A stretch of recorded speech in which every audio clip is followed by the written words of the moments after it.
So today I was putting on a chain and I got a couple of things that are all messed up. For now I'm going to use a stock 44 tooth. I drilled out the whole pattern to go on a disc brake hub. So anyways, here's the deal, and I didn't think about this when I made the wheel. Everything's perfectly centered and everything on this. So I forgot I was putting in this chain tensioner. So it moved it over 1/8 of an inch, and I don't know if we can even get a view of that, but my chain is now going 1/8 of an inch this way in the wrong direction on this side. So we're gonna fix that. And the other thing that's gonna happen here is the way that this is mounted, I would end up with a half link, and I'm gonna show you another option to getting rid of the half link, so that you can not have to do all that crazy stuff either. So, alright, here we go. Alright, so I want to show you what I do here. I usually take out these. I don't use them. Reason is they tend to slip, and then the inner nut, well, if you have like a loose ball bearing one of the hubs with the 9 balls in it, it'll go in and then snap your axle when it slips. And this one here is actually sealed bearings, so what I do is I double nut all my things to make sure nothing, moves over time. Well, a lot of people will go and they'll put a spacer, or they'll put some washers in along the side to, move it over to align everything. I hate doing that. So yeah, like I said, I didn't account for putting this thing in, and I moved it over 1/8 of an inch. So now my chain's off. Alright, so what I'm going to do is I'm going to take another locking front end washer. And these come in a whole bunch of different sizes, thicknesses, but they're usually pretty thin.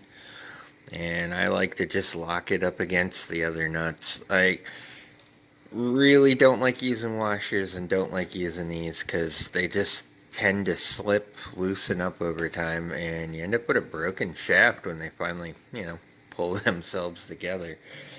So that's what I've been doing for quite a while now.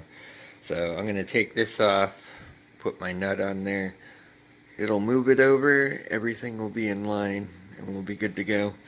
And then we'll work on the half link issue on how to do it without a half link. Alright. Alright, so as you guys can see, if I was to mount this up and get it close, I would end up with a half link.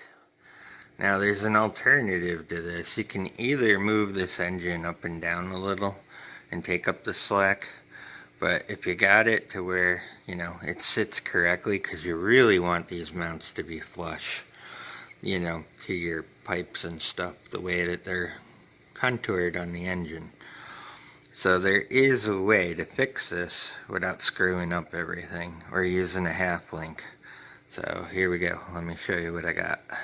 Alright, so this little sucker here is actually a spacer that goes up in there.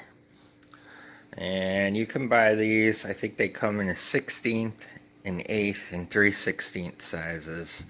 So this one came from CDH Power. I bought these like a year ago. I've used these on a couple different builds. But all it is basically just a spacer that goes in between here and here to pull the engine forward a little bit to take up that chain gap. Alright, let me show you what I did. I put a 3/16 and a 1/8 spacer in. So now I've got my chain here.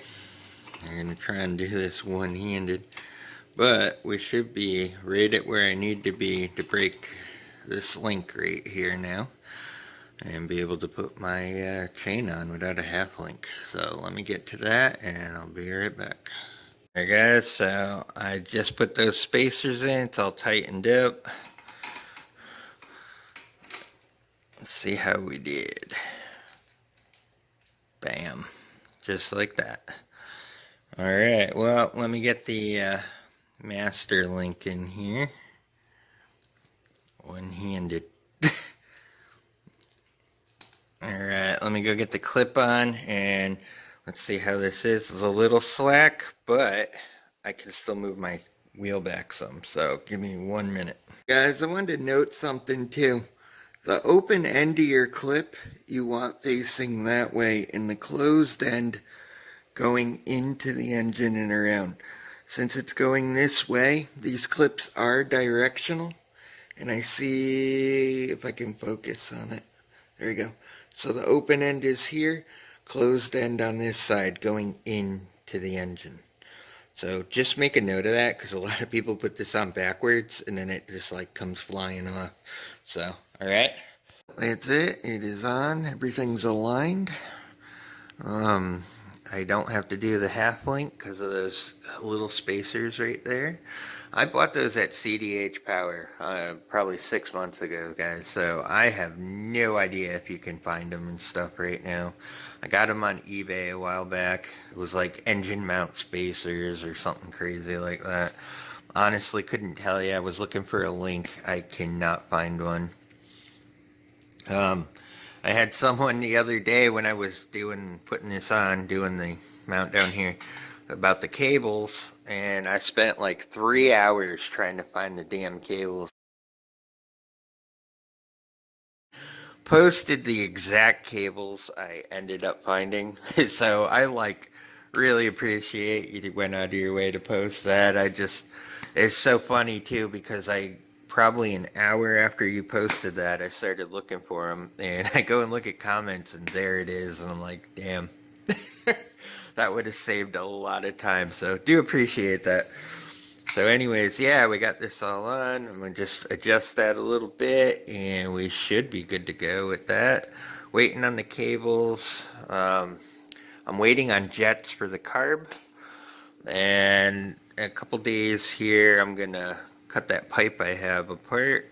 We'll put it on and get that all done. And then we should have a runner ready to roll. I'm still trying to decide what to do for a gas tank, too. I got a lot of different options I can do with this frame and build and all that. So,